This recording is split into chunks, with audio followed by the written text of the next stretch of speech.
Number 9 है, page number 15 पे। From the following particulars of Shri Kote the year ending on 31st March 2024, find out the taxable income from business in the assessment year. ये इस तरह से आपको income from business लिखा होगा, यानी तुमको समझ जाने का, ये profit and gains from business and profession का क्वेश्चन है। वैसे भी तुम्हारे ये यूनिट के अंदर सिंगल चैप्टर, वैसे तो दूसरे अलग अलग चीजें उसके अंदर आती है, ब्लॉक ऑफ असेट्स अलग कर दे या टोटल इनकम को अलग कर दे। तो देखो अब तुम्हारे पास सबसे पहले क्या याद रखो, सबसे पहले ये चेक कर लो कि तुम्हारे एडजस्टमेंट्स के अंदर क्या क्या लिखा हुआ है। उसके बाद में अपने ने मेन प्रॉफिट एंड लॉस या तो इनकम स्टेटमेंट के ऊपर आएंगे। Interest on loan is paid to brother of Shri Khote for loan taken for payment of advance income tax. Income tax pay करने के लिए तुमने लोन ली है, और इनकम टैक्स पे करने के लिए अगर तुमने लोन ली हो तो उसके ऊपर जो भी तुमने इंटरेस्ट दिया हो वो इंटरेस्ट का अपने क्या करेंगे, देखो ये अपने हटा देंगे। याद रखो सब डेट चले, बिजनेस को चलाने के लिए तुमने जितनी भी लोन दी हो ना वो सब चले, पर टैक्स भरने के लिए तुम लोन लो उसका इंटरेस्ट इसमें से माइनस नहीं होगा। याद रहेगा ये बात, क्या बोला मैंने कि इंटरेस्ट ऑन लोन अलाउड है, पर इंटरेस्ट ऑन लोन किसके लिए लिया तुमने, तुम्हारा टैक्स पे करने के लिए तुमने लोन लिया हो, उसके लिए जो तुम्हारी जवाबदारी है वो जवाबदारी को पे करने के लिए तुमने लोन लिया हो, और उसके बाद में उसके ऊपर का इंटरेस्ट नॉट अलाउड है। तो यहाँ पे 2500 को प्लस करना है आपको, कहाँ पे, ऊपर देखो क्वेश्चन में 2500 लिखा है, उसको अपने प्लस लिखे, राइट। दूसरा during the previous year 2019-20 assessee had claimed 25,000 as bad debt, out of which only 35,000 was allowed. During the previous year he recovers 25,000, 25,000 recover किया, ऑलरेडी बैड डेट अलाउड था। अब 25,000 की बैड डेट को तुमने क्या किया, रिकवर किया। तो देखो सोल्यूशन में क्या लिखा है, एड में लिखा हो दूसरे बार में रिकवरी ऑफ बैड डेट। सुनो ध्यान से, 25,000 की बैड डेट तुमको रिकवर की है बराबर, लेकिन अलाउड कितनी थी, 45,000 में से तुमको 35,000 अलाउ किया था, मतलब ऑलरेडी तुम लोग 10,000 लॉस में थे, तो वो 10,000 का लॉस इसमें से माइनस कराएंगे। वर्किंग बराबर से देखो क्या लिखा है, 25,000 अलाउड है बराबर है, 45,000 तुमने बैड डेट हुई थी तुमको, लेकिन उसमें से आपको अलाउ कितनी थी, 35,000 अलाउ की गई थी। तो 45 में से 35,000 माइनस करो, जो 10,000 का तुमको नुकसान हुआ वो बैड डेट रिकवर में से माइनस करा के आपको 15,000 लिखना है, ये साथ में।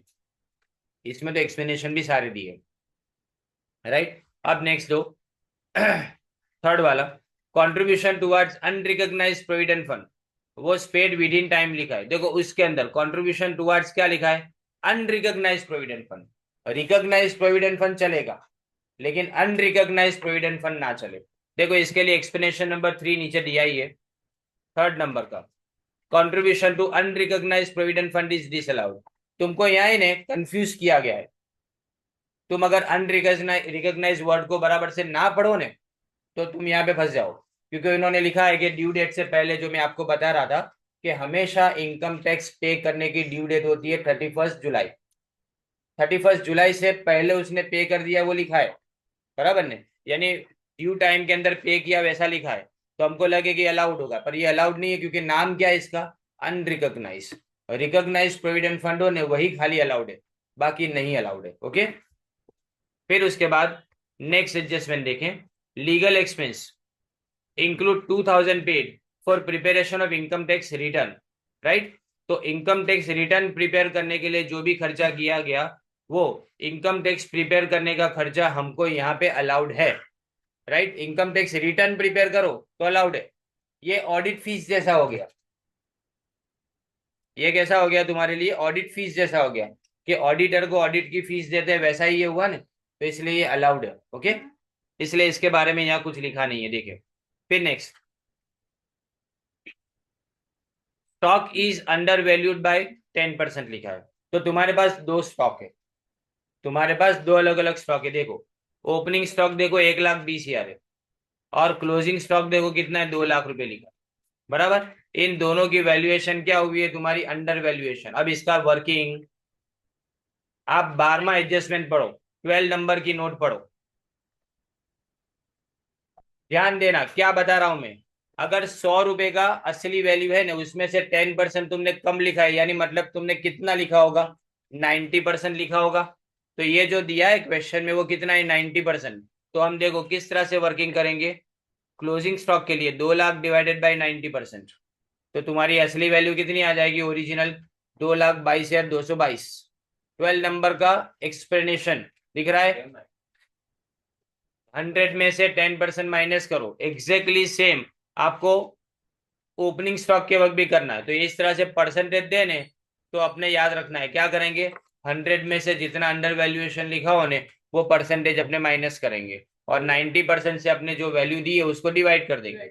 यानी 1,20,000 को डिवाइडेड बाई 90% करेंगे तो 1,33,333 आएगा।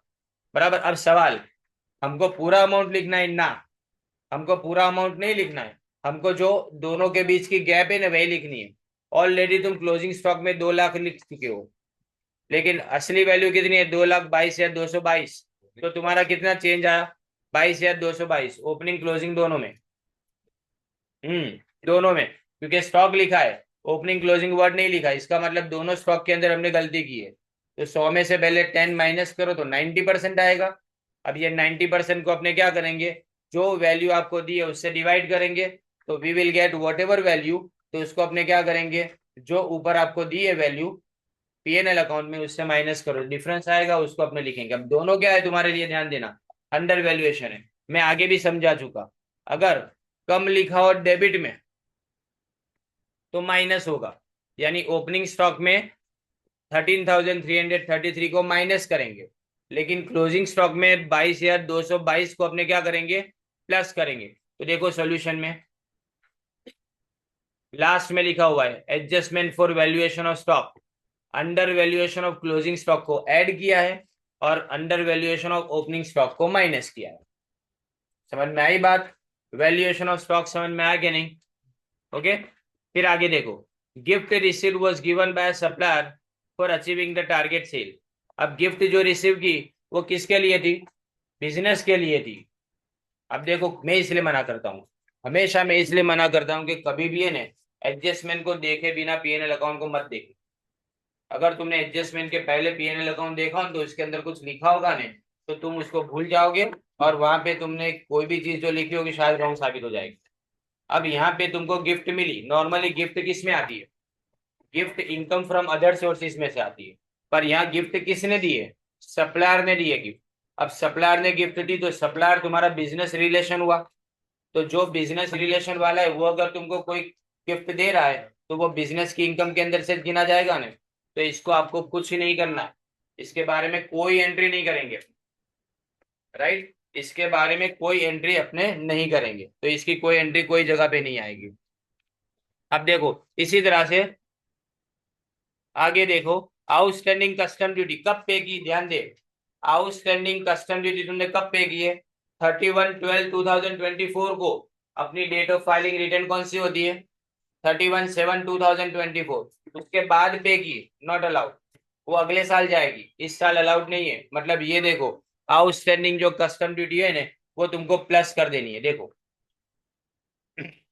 अगर यहाँ पे 31/12/2024 की जगह पे अगर ये लिखा होता कि 30/6/2024, 30 जून 2024 अगर लिखा होता तो ये अलाउड है, उसको कुछ भी नहीं करते, अपने छेड़ना भी नहीं है इसको, बराबर। लेकिन आउटस्टैंडिंग कोई भी एक्सपेंस अगर दिया हो तो अपने दो चीजें याद रखने की, कि अगर ऑन और बिफोर, ऑन और बिफोर ड्यू डेट हो ने, तो हम क्या करेंगे, उसको अलाउ करेंगे, मतलब उसको कुछ नहीं करेंगे। लेकिन इस डेट के बाद अगर पेमेंट किया हो तो हम उसको क्या करेंगे, प्लस कर देंगे। Clear, okay. फिर आगे देखें, during the previous year he comes to know that his former employee had embezzled cash of 5,000 on 31/3/2023 which was not accounted for. अब देखो एम्बेजलमेंट बाय एम्प्लॉई, अगर कोई फ्रॉड करता है तुमसे, फ्रॉड करता है और अगर वो इंश्योर्ड नहीं है तो वो अलाउड है, इसलिए वो माइनस होगा। देखो तुमने पीएनएल में नहीं लिखा है, बराबर से सुनना मेरी बात को, तुमने प्रॉफिट एंड लॉस अकाउंट में इसके बारे में कोई एंट्री नहीं की है। कोई भी चीज के बारे में अगर पीएनएल में एंट्री ना की हो और अगर वो एक्सपेंस इनकम टैक्स डिपार्टमेंट आपको अलाउ करता हो तो उसको अपने माइनस करेंगे, क्योंकि एंट्री है नहीं। लेकिन अगर एंट्री हो और अलाउ ना करता हो तो उसको प्लस करेंगे। डेबिट वाले को प्लस करेंगे, क्रेडिट वाले को माइनस करेंगे, लेकिन कब एंट्री हो तो उल्टा करना है। लेकिन अगर एंट्री ना हो तो जैसा नॉर्मली करेंगे वैसा ही करेंगे, अगर वो अलाउड हो तो। ओके, अब आगे देखो। During the previous sorry travelling expense include 50,000 being cost of trip to Singapore by an employee for 10 days. However, only 8 days of trip is useful to business. और बाकी के 2 दिन जो थे ने वो अलाउड नहीं थे। बराबर, ये थोड़ा अजीब सा है। देखो ट्रैवलिंग एक्सपेंस कितना लिखा हुआ है, 1 लाख रुपए लिखा है। तो तुम क्या समझोगे, चलो ये ट्रैवलिंग एक्सपेंस में से 20,000 अपने निकाल दे। नहीं, गलत। आप नहीं निकाल सकते, ये कोई बाइफर्केशन हो ही नहीं सकता। अब 10 में से 8 दिन बोला है तो कौन से 8 दिन वो काम कर रहा था, ये कौन डिसाइड कराएगा? समझे? तो आपने अगर किसी भी एम्प्लॉय को ट्रिप स्पॉन्सर करके दी ने, तो वो ट्रिप के सारे अमाउंट आपको क्या एक्सपेंस के अंदर आएंगे। मतलब उसको छेड़ने की जरूरत नहीं है, आपको उसको कुछ नहीं करना है ट्रैवलिंग एक्सपेंस को, राइट। फिर rent includes expenditure and extension of shed on rental building 26,000। अब ये कौन सी बिल्डिंग है? रेंटेड बिल्डिंग है। ध्यान दे, क्या लिखा है? रेंटेड बिल्डिंग, मतलब उसमें भाड़े की इनकम हो रही है ना। अब भाड़ा किस में आता है? इनकम फ्रॉम अदर सोर्सेज में आता है। भाड़ा किस में आता है? Income from other sources. तो ये खर्चा भी उसमें जाना चाहिए। तो हमने ये खर्चा किस में लिख दिया? बिजनेस में लिख दिया। वो गलत, तो इसको हटाना पड़ेगा। और वो कहाँ पे? डेबिट में। तो अगर डेबिट की कोई भी आइटम को अगर मैं हटाता हूं तो उसको क्या करेंगे? अपने ऐड कर देंगे, राइट। 26,000 को अपने क्या कर देना है? ऐड कर देना है, right. High versus extension was completed on 1/5/2024 with total cost of 50,000। कोई मतलब नहीं इसका। अब नेक्स्ट देखो, जनरल एक्सपेंस में सैलरी किसके लिए? ध्यान देना, 1200 की सैलरी पे की गई डोमेस्टिक सर्वेंट को। डोमेस्टिक यानी घर के नौकर को। घर के नौकर को जो भी पैसा दिया वो तुम्हारा पर्सनल एक्सपेंस है। अगर पर्सनल एक्सपेंस है तो पर्सनल एक्सपेंस यहाँ इंक्लूड नहीं होगा, तो इसको अपने क्या कर देंगे? 1200 को ऐड कर देंगे, बराबर। और compensation 2,000 paid for retrenchment of employees compute इस बिजनेस इनकम लिखा है। तो ये जो कॉम्पनसेशन लिखा है ना 2,000 का, वो कॉम्पनसेशन अलाउड है। रिट्रेंचमेंट का मतलब क्या? एम्प्लॉय को जब अपने काम से निकाल देते हैं, काम ना होने की वजह से किसी को निकाल देते तो उसको कॉम्पनसेशन पे करते हैं, राइट। ये कॉम्पनसेशन जब अपने पे करते हैं वो बिजनेस के अंदर से पे करेंगे ना, और ये बिजनेस की रूटीन एक्सपेंस के अंदर से आता है, इसलिए अपने इसको कुछ भी करने की जरूरत नहीं है। तो हमने क्या किया? सारे एडजस्टमेंट्स क्लियर किए। एक बार वापिस रिकैप करें। देखो पहला क्या लिखा है? Interest on loan is paid to brother और श्री खोटे फॉर लोन किसके लिए? एडवांस पेमेंट ऑफ टैक्स के लिए जो लोन ली थी उसका है, और वो भी ब्रदर को है, इसलिए वो हट जाएगा, रिलेटिव है, तो इसको अपने ऐड कर देंगे। दूसरा, एसएससी ने 45,000 क्लेम किया था बैड डेट का, लेकिन उसमें से 35,000 अलाउड था। इसमें से 25,000 रिकवर हुए। तो जितने आगे डिस अलाउड थे ना, यानी 45 में से 35 माइनस करो, 10,000 डिस अलाउड थे, वो 25,000 की इनकम में से माइनस मिलेंगे, और उसको अपने क्या कर देंगे? उसको अपने इसके अंदर ऐड कर देंगे, देखो इनकम में, राइट। उसके बाद में थर्ड, अनरिकॉग्नाइज्ड प्रोविडेंट फंड नहीं आएगा, इसलिए अनरिकॉग्नाइज्ड प्रोविडेंट फंड हटा दे, ऐड कर दे। फिर लीगल एक्सपेंस में 2,000 इनकम टैक्स रिटर्न प्रिपरेशन, ये बराबर है, उसको कुछ नहीं करना है, नो एंट्री।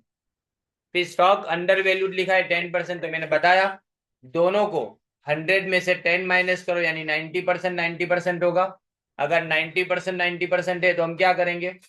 हम उसको डिवाइड करेंगे जो वैल्यू आपको दी है पीएनएल अकाउंट में, यानी पीएनएल अकाउंट में आपको ओपनिंग स्टॉक की 1,20,000 वैल्यू दी है तो ये 1,20,000 डिवाइडेड बाई 90% करेंगे, तो हमको आंसर मिला 1,13,333, राइट। उसी तरह से नहीं, 1,33,333, राइट। और जो क्लोजिंग स्टॉक है ना, उसको भी अपने 2,00,000 डिवाइडेड बाई 90% करेंगे, तो 2,22,222 आंसर आएगा। ये जो डिफरेंस है ना, वो डिफरेंस को क्या करेंगे? अगर डेबिट वाली आइटम है तो हम क्या करेंगे? उसको डेबिट में आपको बढ़ाना है, अंडर वैल्यूएशन यानी बढ़ाना है, तो लेस करेंगे, यानी ओपनिंग को लेस करेंगे, और क्लोजिंग को क्या करेंगे? ऐड करेंगे। क्लोजिंग ऐड करेंगे और ओपनिंग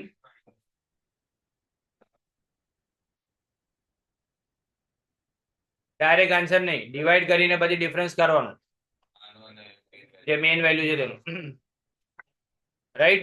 अब देखो gift received was given by supplier, अगर गिफ्ट किसी फ्रेंड ने दी होती तो लेस कर देते उसको, क्योंकि इनकम है ना, इसलिए उसको लेस करेंगे, अलाउड नहीं है, बराबर।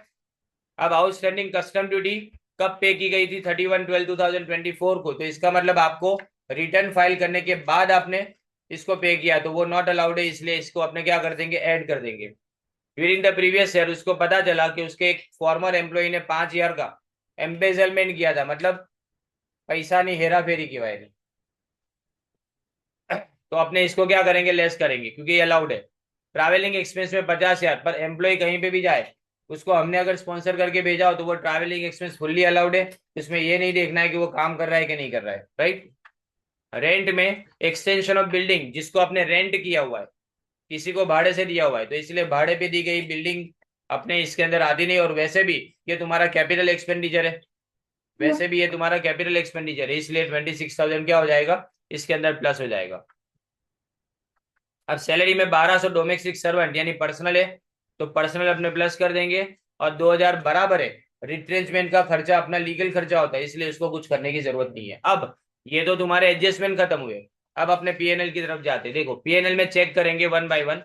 ओपनिंग स्टॉक बराबर है, कर लिया हमने, परचेसिस बराबर, सैलरी बराबर, legal expense, bad debt, rent, interest on loan, depreciation. अब ये डेप्रिसिएशन कुछ नीचे लिखा नहीं है, सुनो ध्यान से मेरी बात, नीचे डेप्रिसिएशन के बारे में अगर कुछ ना लिखा हो तो ये बराबर है, इसको छेड़ना नहीं है, समझे। अगर लेकिन लेकिन नीचे लिखा हो कि ये डेप्रिसिएशन में हमने इस तरह से कैलकुलेशन किया है, या ये डेप्रिसिएशन ऐसे होना चाहिए, तो इसका मतलब हमको अलग से कैलकुलेशन करने का, फिर ये वाला डेप्रिसिएशन अपने प्लस कर देंगे, और जो नया आएगा उसको अपने माइनस करेंगे, ओके, समझे ये।